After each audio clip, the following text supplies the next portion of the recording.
ಅಂಥ ಒಂದು ತಂಡ RCB ಇವತ್ತು ಅದ್ಭುತವಾದಂಥ ಒಂದು ತಂಡವಾಗಿ ಒಗ್ಗಟ್ಟಿನಿಂದ ಆಟ ಆಡಿ ಗೆದ್ದು ಇವತ್ತು ನಮ್ಮ ಇಡೀ ಕರುನಾಡು ಹೆಮ್ಮೆ ಪಡುವಂಥ ಕೆಲಸವನ್ನು ಮಾಡಿದೆ. ಮೊದಲ ಬಾರಿಗೆ ನಮ್ಮ RCB IPL ಚಾಂಪಿಯನ್ಸ್ ಆಗಿರೋದು. ಸೀಸನ್ 18ರ ಚಾಂಪಿಯನ್ಸ್ ಆಗಿದ್ದಾರೆ. ಏನೋ ಒಂದು ಗಟ್ ಫೀಲಿಂಗ್ ಹೇಳ್ತಾ ಇತ್ತು IPL ಶುರುವಾಗೋದಕ್ಕಿಂತ ಮೊದಲೇ. 18ನೇ ಸೀಸನ್ ನಮ್ಮ ಕಿಂಗ್ ಕೊಹ್ಲಿಯ ಜರ್ಸಿ ನಂಬರ್ ಕೂಡ 18. ಯಾಕೋ ಎಲ್ಲ ಕೂಡಿ ಬರ್ತಾ ಇದೆಯಲ್ಲ, ಈ ಬಾರಿ ಏನಾದರೂ ಗೆಲ್ತೀವ, ನಾವು ಗೆಲ್ಲೋ ಚಾನ್ಸಸ್ಸೇ ಜಾಸ್ತಿ ಕಾಣಿಸ್ತಾ ಇದೆ. ಜೊತೆಗೆ ಟೀಮ್ ಕೂಡ ಅಷ್ಟೇ ಅದ್ಭುತವಾಗಿ ಫಾರ್ಮ್ ಮಾಡಿದರು. ಅದೇ ನಾನು ಈಗಾಗಲೇ ಹೇಳ್ತಾ ಇದ್ದೆ, ಈ ಮೂವರು ಆಡಿದರೆ ಮಾತ್ರ ಆ ಮ್ಯಾಚ್ ಗೆಲ್ಲೋದಕ್ಕೆ ಸಾಧ್ಯ ಆಗ್ತಾ ಇತ್ತು. ಈ ಹಿಂದೆ ಬೌಲಿಂಗ್ ಕೂಡ ಅಷ್ಟೊಂದು ಕರೆಕ್ಟಾಗಿರಲಿಲ್ಲ, ಬೌಲರ್ಸ್ ಕೂಡ ಬ್ಯಾಟಿಂಗ್ ಮಿಡ್ಲ್ ಆರ್ಡರ್ ಬ್ಯಾಟಿಂಗ್ ಕೂಡ ಅಷ್ಟೊಂದು ಚೆನ್ನಾಗಿರ್ತಿರಲಿಲ್ಲ ನಮ್ಮದು ಈ ಹಿಂದೆ. ಆದರೆ ಈ ಬಾರಿ ಆಕ್ಷನ್ನಲ್ಲಿ ಒಬ್ಬೊಬ್ಬ ಪ್ಲೇಯರ್ಗಳನ್ನ ಖರೀದಿ ಮಾಡಿದಾಗಲೂ ಕೂಡ ವಾವ್ ಅಂತ ಅನ್ನಿಸ್ತಾ ಇತ್ತು. ಏಕೆ ಅಂತ ಹೇಳಿದರೆ, ಕೇವಲ ನಾವು ಓಪನಿಂಗ್ ಪೇರ್ ಬಗ್ಗೆ ಮಾತ್ರ ಯೋಚನೆ ಮಾಡದೆ ಮಿಡ್ಲ್ ಆರ್ಡರ್ ಬ್ಯಾಟರ್ಗಳು ಕೂಡ ಅನುಭವ ಇರುವಂಥ ಆಟಗಾರರೇ ಬೇಕು ಅಂತ ಹೇಳಿ ಖರೀದಿ ಮಾಡಲಾಯಿತು. ನೋಡಿ, ವಿರಾಟ್ ಕೊಹ್ಲಿ ಅವರ ಜೊತೆಗೆ ಫಿಲ್ ಸಾಲ್ಟ್ ಬೇಕು ಅಂತಾನೆ ಫಿಲ್ ಸಾಲ್ಟ್ ಅವರನ್ನು ಖರೀದಿ ಮಾಡ್ತು RCB.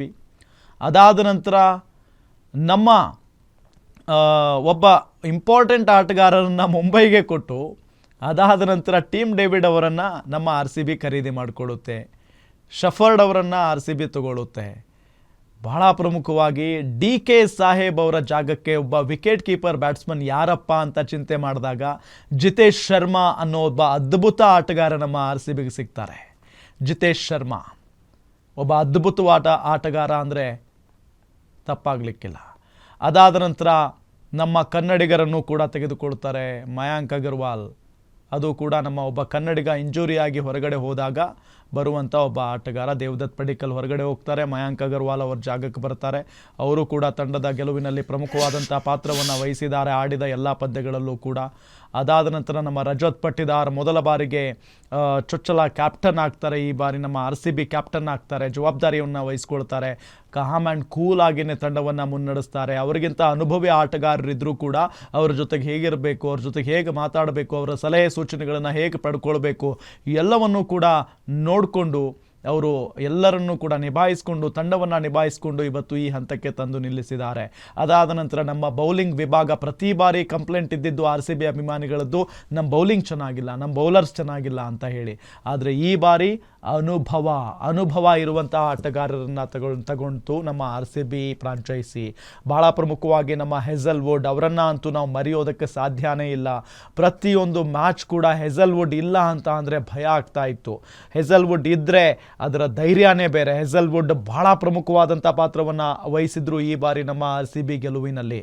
ಅದಾದ ನಂತರ ನಮ್ಮ ಅನುಭವಿ ಭುವಿ ಅಂದರೆ ಭುವನೇಶ್ವರ್ ಕುಮಾರ್ ಹೌದು, ಈ ಬಾರಿ ಸ್ವಲ್ಪ ರನ್ನನ್ನು ಬಿಟ್ಟುಕೊಟ್ಟರು ಕೂಡ ಅದ್ಭುತವಾಗಿ ಬೌಲಿಂಗ್ ಮಾಡಿದರು ನಮ್ಮ ಅನುಭವಿ ಭುವನೇಶ್ವರ್ ಕುಮಾರ್. ಅದಾದ ನಂತರ ಯಶ್ ದಯಾಳ್ ಅಂದರೆ ನಮ್ಮ RCB ಉಳಿಸ್ಕೊಂಡಿದ್ದು ಏಕೈಕ ಬೌಲರ್ ಅಂತ ಅಂದರೆ ಅದು ಯಶ್ ದಯಾಳ್ ಮಾತ್ರ. ಯಶ್ ದಯಾಳ್ ಅವರನ್ನು RCB ಉಳಿಸ್ಕೊಳ್ತು.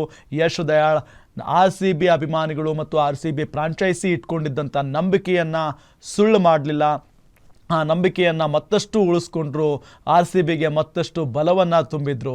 ಅದಾದ ನಂತರ ಸುಹೇಶ್ ಶರ್ಮಾ ಅನ್ನೋ ಒಬ್ಬ ಯಂಗ್ ಸ್ಪಿನ್ ಬೌಲರ್ನ ನಮ್ಮ RCB ಖರೀದಿ ಮಾಡಿಕೊಳ್ಳುತ್ತೆ. ಏನಪ್ಪ ಇದು, ಮತ್ತೊಮ್ಮೆ ಎಡವು ಬಿಡ್ತಾ ಸ್ಪಿನ್ ವಿಭಾಗದಲ್ಲಿ ನಮ್ಮ RCB ಯಾಕೋ ಸ್ವಲ್ಪ ಅಂದರೆ ಕಡಿಮೆನೇ, ಸ್ವಲ್ಪ ಏನೋ ಅಷ್ಟು ಬಲಿಷ್ಠವಾಗಿ ಕಾಣಿಸ್ತಾ ಇಲ್ಲ ಅನ್ನೋ ನಿಟ್ಟಿನಲ್ಲಿ RCB ಅಭಿಮಾನಿಗಳು ಮಾತಾಡ್ಕೊಂಡಿದ್ದು ಉಂಟು, ನಾವು ಕೂಡ ಮಾತಾಡಿದ್ದೀವಿ. ಆದರೆ ಸುಹೇಶ್ ಶರ್ಮಾ ಅದೆಲ್ಲವನ್ನು ಕೂಡ ಸುಳ್ಳು ಮಾಡಿದರು.